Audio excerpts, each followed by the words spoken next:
When Back to the Future became a box office juggernaut and a pop culture landmark, Universal Pictures was eager for more. However, the original film had been conceived as a standalone story. The final scene with Doc exclaiming, "It's your kids, Marty!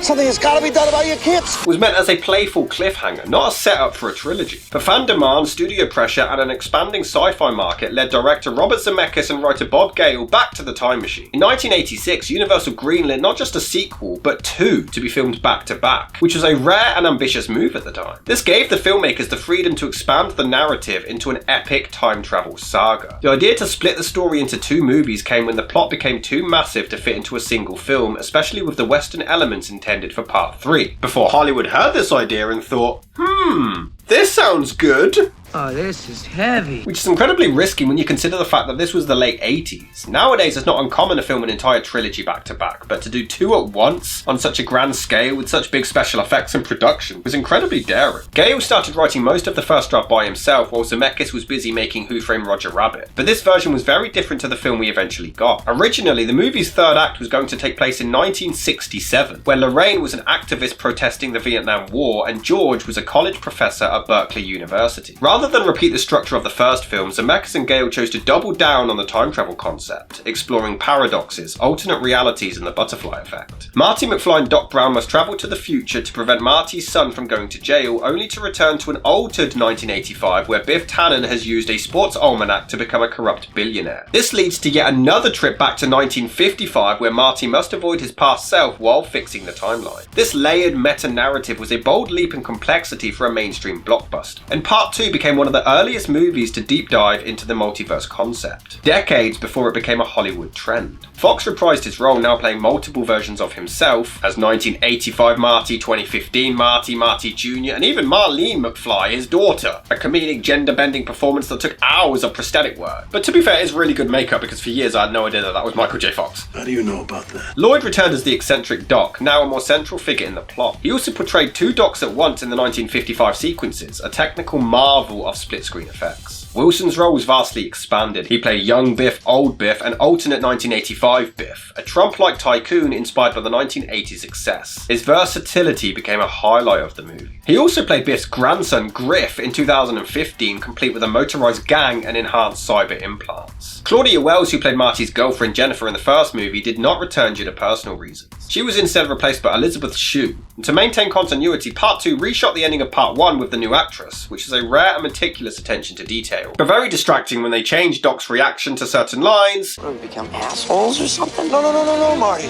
Both you and Jennifer turn out fine. What, do we become assholes or something?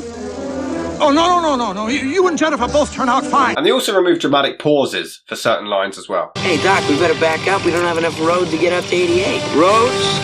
Where we're going, we don't need roads. Hey, Doc, you better back up. We don't have enough road to get up to 88.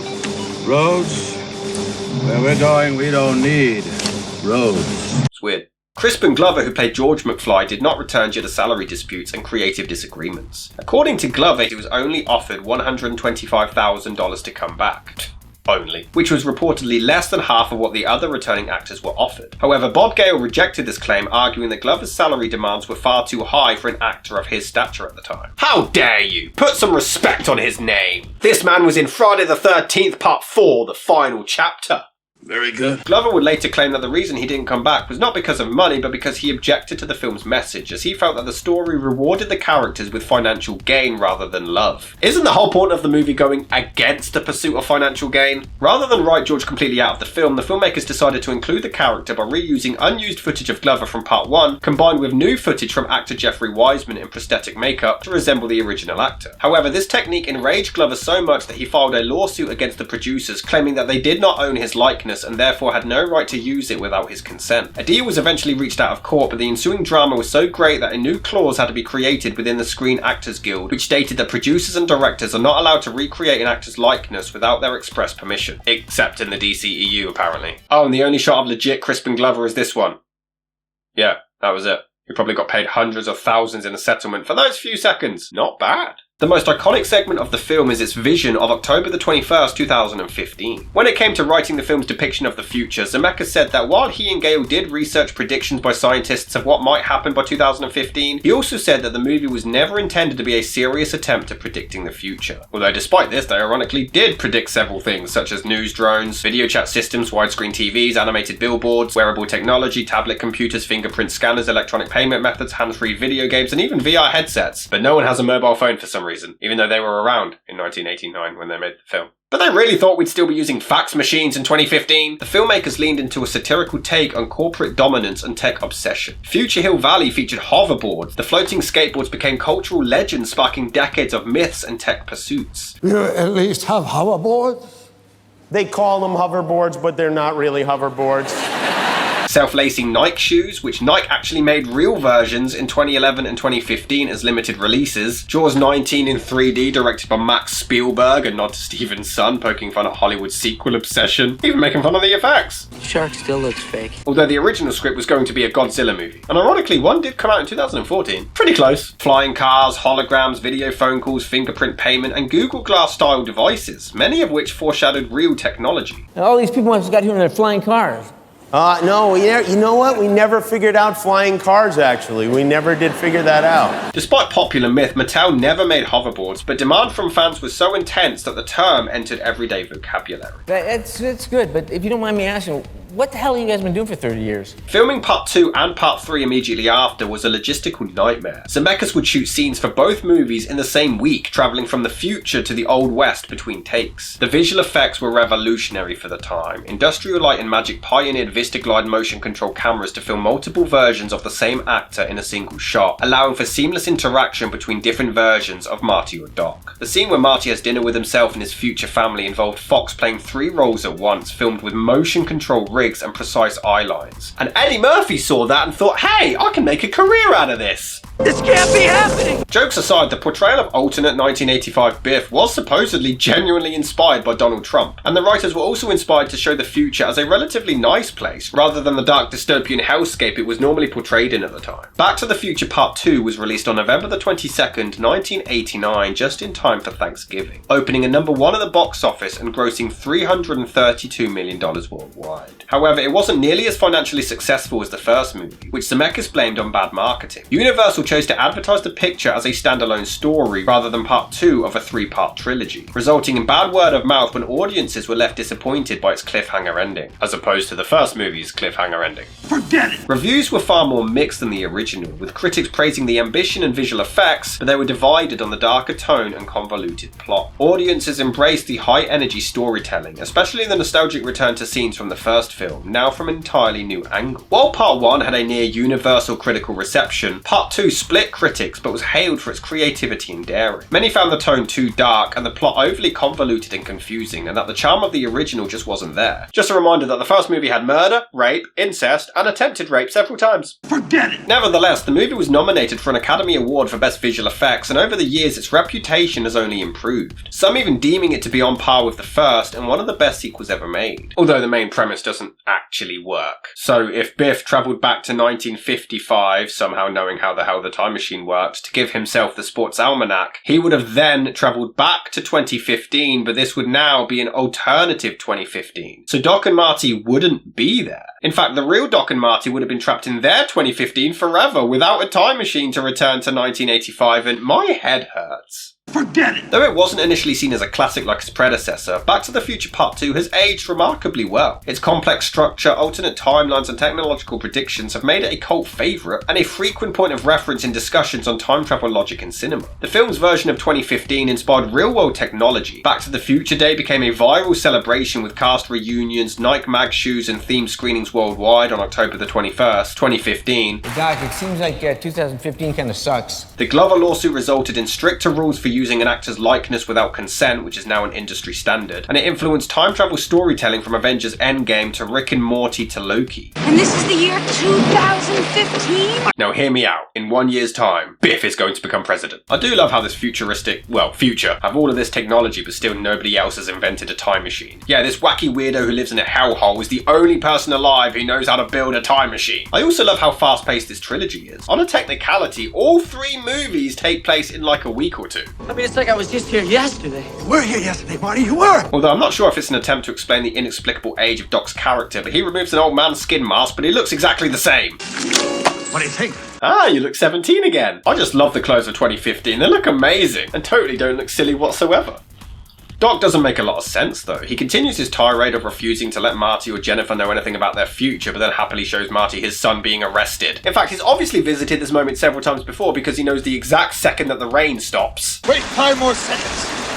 But yet he doesn't foresee Jennifer being taken away when they leave her unconscious body in an alleyway. Wouldn't he have known that police patrol that area? In fact, Marty's son ends up stumbling in during their plan. I mean, the whole idea was for Marty to impersonate his own son, so why didn't Doc just arrange to get Marty Jr. out of the equation? In fact, they also point out in this trilogy that Marty's going to have a career-ending injury. About 30 years ago, your father tried to prove he wasn't chicken and he ended up in an automobile accident. Why isn't that the focus? Why is Doc not chasing him to stop that injury, instead trying to sort out his son? Yes, obviously 2015 is highly exaggerated, but it looks great. It's just an absolute blast. It's so much fun. Although he bumps into old man Biff, who was a prick again. So he was a pussy, then became old and became a prick again. There are some nice throwbacks to the dialogue in the original. And to be fair, the old man makeup on him is pretty damn good. But I guess they ran out of it because everyone else looks terrible. The split screens are amazing, especially when we get to see Tom Wilson playing both roles at the same time. He is fantastic. The split screens are amazing throughout. These are the standard now with any old terrible Adam Sandler movie doing it. But back then, this is revolutionary stuff. Even if the green screens have aged like milk. Although Michael J. Fox does play the massive nerdy wimp really well. Yeah, Griff, I was thinking about it. I'm not sure because I just think, it might be a little bit dangerous. Although everyone's pointed it out, Marty suddenly has a new arc where his character gets triggered anytime someone calls him a chicken. This would carry through for the rest of the trilogy now, and it's clearly a forced way to progress the plot. The thing is, it happens in 2015 as well. Now, you can understand a teenage high school Marty falling to peer pressure, being called a chicken, but even when he's a damn middle-aged man, it still gets to him. And now let's play a game called People You Forgot Were in Back to the Future long before they were famous. Elijah Wood, Billy Zane, that spitting teacher from That's So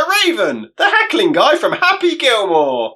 Okay, that was it. Go ahead. They do subtly recreate shots from the original film, which is quite clever. And they recreate the skateboard scene, but this time it's a hoverboard. The whole sequence is so damn charming with some clever lines amidst it. Something very familiar about all this. Although it still follows the trait of Marty clearly having enough time to, I don't know, jump in the water, jump over onto the land or anything, Griff takes 3 working days to do a damn thing. I know it's unpopular, but it'll be no surprise that I love the darker tone in this one. Marty climbs into the wrong house and nearly gets his ass beat. The whole warped 1985 looks great. I think the stakes are much higher than in the original. Okay, I guess his entire life and existence was on the line in the original, but shut up! Even if Biff clearly marries Lorraine against her will. This was allowed? Then again, it is America. Look who they voted for. What the hell is going on here? But has anyone noticed that these filmmakers really love having scenes involving Marty staring at his own mother's tits? I get what people mean. This does involve domestic abuse in the fun family film, but the first one had rape and incest. Although I do love the fact that throughout everything that has changed, his Uncle Joey still goes to prison. Well, maybe you'd like to have all 3 of your kids behind bars just like your brother Joey. But I'd love to hear some exposition as a fellow audience member. First, your daughter Linda. I'll cancel all her credit cards. She can settle her debts with the bank all by herself. Your idiot son Dave, I'll get his probation revoked. Ah, thanks, Biff! Marty finds his father's grave, and this seems like a damn superhero's origin story. They couldn't match up the bullet that killed your old man. I love the setup for the movie. I think it is a decent way to visit the future, but also have to revisit the previous film. It's not lazy or forced like the other movies that did this exact same thing. And I love their humour. Well, that's all in the past. You mean the future? Whatever. And fair play for foreshadowing part 3. Marty ends up confronting Biff to try to find out how he became so rich and successful, and Biff tells him! Biff totally tells him! There's absolutely no reason why he would tell him this. It makes no sense. I mean, it tries to kill him straight after, but still. But somehow Doc just so happens to know his exact whereabouts and saves him. Maybe this will lead to a film theory that I'll be discussing next week, who knows? I just love how cartoonishly evil they make Biff in these movies. He steals a kid's ball and throws it away, and Marty makes it so obvious that he's following him. The movie continues running jokes in the franchise, like Marty believing he's dreaming only to be waken up by his mother. Lorraine still thinks that he's called Calvin Klein, which still makes me laugh. Before Biff again forces himself onto Lorraine in public and nobody does anything. How many times does it take? I will never get bored of seeing Biff's reaction to old Biff in his car. Get the hell out of my car, old man! In fact, their exchanges are always amazing. It's leave, you idiot. Make like a tree and leave. You sound like a damn fool when you say it wrong. But how the hell does Biff remember where he lived 60 years ago? What, he never moved? Marty hides in the back seat, but even with the radio on, it is complete nonsense that he never hears him. Come on now. Although Doc is so adamant that Marty doesn't interact with anyone or change anything, but he fully corrects his past self with the experiment from part 1. But this never happened in part 1, so how did original Doc manage to complete the experiment to send Marty back in the first film when my head hurts? Forget it. There's also no way he doesn't recognize himself from this angle. One thing I've noticed in all 3 movies is the pacing. It is so good. They're filled with action, but they're all given time to breathe. So much happens in all of them, but none feel rushed or too slow. I've seen some people say that the revisiting previous scenes was just lazy, and while I can understand that, I think it's a lot of fun. It's actually really suspenseful when Marty hides in the principal's office to try to get the almanac back, but it turns out to be porn. For a time travel movie, it's funny that the most unrealistic part is just how many people are falling for Marty's Guys, what's that? What the hell is that? Much like the first movie, this one also feels the need to keep adding stakes. You see, he needs to get the almanac back, but then he has to stop Biff's goons from attacking his past self and interfering with the events of the first movie without being seen. But then Biff finds out and has to get the almanac back again, but then, well, we'll see. Also, how did the goons not see 2 Martys on the stage? Shots like this really hit the spot. It's a long take of one Michael J. Fox entering and leaving the frame before another does the exact same. It's so awesome. And despite seeing 2 Martys, Biff is shocked at first, but then gets over it pretty damn quickly. What I've never understood is, why not just wait until Biff is asleep and then break in and steal the almanac? How about no, Scott, okay? There is an amazing chase scene through a tunnel. No idea how Marty doesn't die during this, but it's great. Although he wastes far too much time relying on the damn hoverboard. Dude, you'd probably be better off just running on foot. But no, despite the size of the damn tunnel, he makes out okay. The movie is one of my favourite endings in history. Doc gets struck by lightning, which sends him back through time because that's how the time machine works now. Before that dude from Happy Gilmore shows up with a letter from Doc sent from 1885 to tell him where he is, so he has to rush back to 1955 Doc for help for an amazing reaction. It's such a cool ending, before weirdly showing a trailer for the 3rd film. Back to the Future Part 2 in my mind is a rare case of a sequel surpassing the original. The first one is fantastic and nobody can ever take that away from it. Part 2 I think is more creative with its premise and direction. The production for the numerous people being played by the same actors, my kind of film, is incredibly daring and impressive. I love the darker tone and story, and I feel like going through the previous movie's events flowed naturally within the plot without it becoming forced or lazy. Back to the Future Part 2 may not have had the warmth or charm of the original, but it expanded the mythology in bold, creative and unpredictable ways. It turned a simple time travel tale into an intricate web of timelines, consequences and ideas, all wrapped in neon, nostalgia and skateboards from the sky. It was risky, it was chaotic, but it was entirely original, and that's why it's now celebrated as one of the most inventive sequels in cinema history.